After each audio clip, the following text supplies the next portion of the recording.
Hi everyone, welcome back to my channel. আমার চ্যানেলে তোমাদেরকে অনেক অনেক স্বাগত। আশা করি তোমরা সকলে ভালো আছো, আমিও বেশ ভালো আছি। সামনেই তো রথযাত্রা উৎসব, সে উপলক্ষে অনেকেই দীঘা অথবা জগন্নাথ দেবের পুরী দর্শনে যাবে। তো যারা দীঘা বা পুরী যেতে পারছেন না আমার মতো, তাদের জন্য আমি কলকাতার খুব কাছে একটা জগন্নাথ দেবের মন্দির রয়েছে, খুব ফেমাস, অনেকেই আপনারা হয়তো গেছেন বা অনেকেই সেইভাবে জাননি বা জানেনই না। তাদের জন্য আমার এই ভিডিওটা একদম স্কিপ করবেন না, পুরোটা দেখবেন, আশা করি ভালো লাগবে। আর ভালো লাগলে লাইক কমেন্ট করবেন, শেয়ার করবেন, চ্যানেলটা সাবস্ক্রাইব করে আমাকে অনেকটা সাপোর্ট করবেন। তো এবার চলুন যাওয়া যাক। চলো, কলকাতার সব থেকে সুন্দর জগন্নাথ দেবের মন্দিরে যাওয়ার জন্য আমি বেরিয়ে পড়েছি। আজকে ওয়েদারটাও বেশ সুন্দর। তোমরা কিভাবে আসবে প্রথমেই বলে দিই। তোমরা যারা বিধাননগর থেকে বাসে আসবে, সাপুরজিগামী যে কোনো বাসে উঠলেই কারিগরি ভবনের সামনে নামলেই তোমরা পৌঁছে যাবে। এছাড়া তোমরা কিন্তু অটো করো, বিশ্ব বাংলা গেটের সামনে থেকে অটোতে উঠবে, সেখান থেকে তোমরা জগন্নাথ দেবের মন্দির বললে তোমাদেরকে নামিয়ে দেবে। আর তাছাড়া যারা বাইকে আসবে তাদের জন্য আমি গুগল ম্যাপের লিঙ্কটা দিয়ে রাখবো। তো আমরা একদমই মন্দিরের কাছাকাছি চলে এসেছি, এবার মন্দিরে জাস্ট প্রবেশ করব। এই হলো কারিগরি ভবন।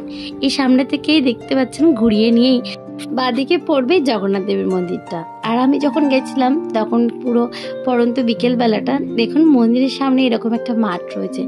এত সুন্দর মাঠটা, মন্দিরে প্রবেশ করার আগে আপনাদের চোখ কাড়বে এই মাঠটা। ফাইনালি চলে এসেছি জগন্নাথ দেবের মন্দিরটায়।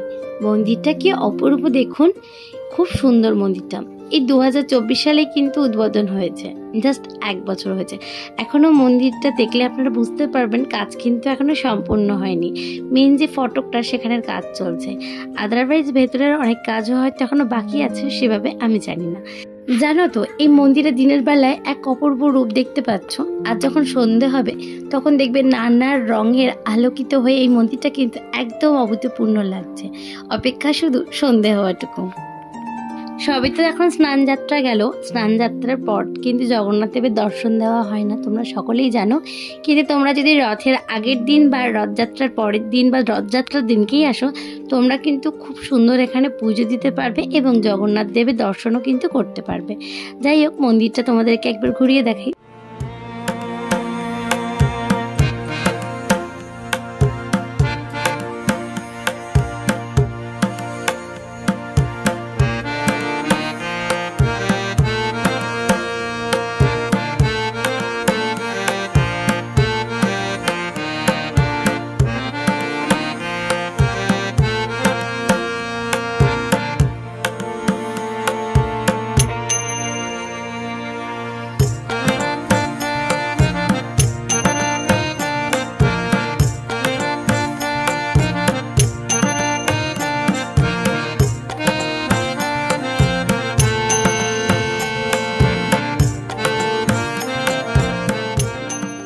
এবার চলে এলাম মন্দিরের ভেতরের মূল আকর্ষণের দিকে।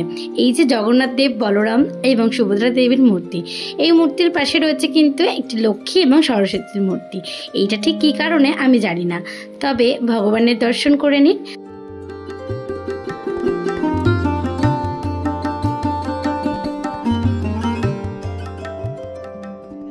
আর ভগবানের মন্দিরের ঠিক ওপরে রয়েছে খুব সুন্দর এক ঝাড়বাতি, যেটা থেকে খুব সুন্দর আলো বর্ষণ করছে।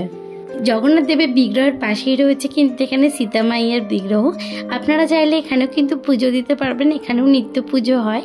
আর মন্দিরটা কিন্তু অনেকটাই পুরীর আদলে তৈরি করা। এখানে রয়েছে প্রণামী বক্স, বা আপনারা আপনাদের দক্ষিণা দিতে পারেন। জগন্নাথ দেবের মূর্তির পাশেই রয়েছে কিন্তু একটা বজরংবলীর মূর্তি। মন্দিরের সেবাইতে এক দাদু আমাদেরকে সবাইকে টিকা দিয়ে এবং প্রসাদ দিচ্ছিল। প্রসাদটা নিয়ে চলুন বাইরেটা আবার গিয়ে দাঁড়াই। মন্দিরের বাইরেটা এত সুন্দর দৃশ্য যে মনেই হচ্ছে না যে বাইরে ছাড়া অন্য কোথাও গিয়ে বসি। দেখুন কি সুন্দর সুন্দর ছোট ছোট ফুল ফুটে রয়েছে, টগর আছে, ডালিয়া আছে, ছোট ছোট জবা ফুল ফুটে রয়েছে, খুব সুন্দর লাগছে। এই সামনেই রয়েছে একটা ছোট্ট ফোয়ারা, যেটা থেকে একটু পরেই রং বেরঙের জল বেরোবে। মন্দির সংক্রান্ত কোনো তথ্য যদি আমার থেকে জানতে হয়, তোমরা অবশ্যই আমাকে কমেন্ট করো। এছাড়া ফেসবুক বা ইনস্টাগ্রামও কিন্তু আমার সাথে যোগাযোগ করতে পারো। তোমরা যারা 2 হুইলার বা 4 হুইলার নিয়ে আসবে, তাদের পার্কিংয়ের কিন্তু কোনো অসুবিধা হবে না। এখানে কিন্তু বিশাল বড় স্পেস রয়েছে পার্কিংয়ের জন্য। মন্দিরের আশেপাশে বেশ কয়েকটা মন্দির রয়েছে, চলো সেগুলোতে একটু ঘুরে দেখাই তোমাদের। সামনেই রয়েছে একটি মন্দির, যে মন্দিরটা রাধাকৃষ্ণের পুজো হয়। মন্দিরটা দেখতেও কিন্তু বেশ সুন্দর। এই মন্দিরগুলোতে কিন্তু নিত্য পুজো হয়, আপনারা পুজো দিতে চাইলে কিন্তু অবশ্যই পুজো দিতে পারবেন। ওই যে দেখতে পাচ্ছেন রাধাকৃষ্ণের মূর্তি রয়েছে, আরেকটি সামনের মন্দির রয়েছে। এই মন্দিরটাও কিন্তু অপূর্ব সুন্দর। এই মন্দিরটি কিন্তু শিব পার্বতীর মন্দির। এই যে শিব পার্বতী বসে আছেন, আর মন্দিরে খুব সুন্দর দেখতে পাচ্ছেন। মন্দিরের বাইরের যে মেন ফটকটা, ফটকের কিন্তু কাজ এখনো সম্পূর্ণ হয়নি, কাজ চলছে। যেহেতু সামনেই বছর উদ্বোধন হয়েছে, যারা এবার রথের দীঘা অথবা পুরীতে যেতে পারেনি তাদের জন্য কিন্তু কলকাতার সব থেকে কাছে এরকম সুন্দর একটা সবচেয়ে বড় জগন্নাথ মন্দির। আপনারা কিন্তু অবশ্যই ঘুরে আসবেন, কথা দিতে পারি নিরাশা হবে না।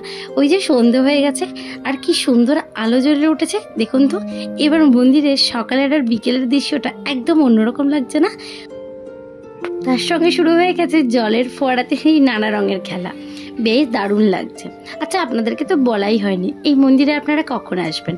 মন্দির খোলা হয় 6:30টার সময়, আর 7টার থেকে আপনারা পুজো দিতে পারবেন। ভোগ বিতরণ হয় দুপুর 12টায়। দুপুর 2টো থেকে 4টে পর্যন্ত মন্দির বন্ধ থাকে, পুনরায় আবার 4টের থেকে মন্দির খোলা হয়।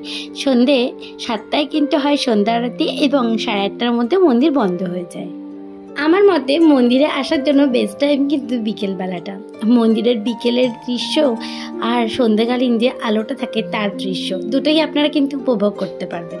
দেখুন মেঘটার কি অবস্থা, মনে হচ্ছে এক্ষুনি ঝরঝরিয়ে বৃষ্টি আসবে। মন্দিরের আশেপাশে বেশ কিছু খাবার দোকান আছে, সেগুলো সব কিছুই নিরামিষ। তো এখান থেকে আমি একটু নিরামিষ ঘুগনিটা ট্রাই করে দেখলাম, ঠিক আছে মোটামুটি। আর খেয়ে দেখলাম একদম ভুট্টা পোড়া, আর তার সঙ্গে খেয়েছিলাম রাস্তায় এসে চিকেন মোমো। তো ভিডিওটা তোমাদের কেমন লাগলো আমাকে কমেন্ট করে জানিও, লাইক করো, শেয়ার করো, আর আমার চ্যানেলটা সাবস্ক্রাইব করে পাশে থেকো। দেখা হচ্ছে নেক্সট ভিডিওতে। ভালো থেকো, সুস্থ থেকো, বাই।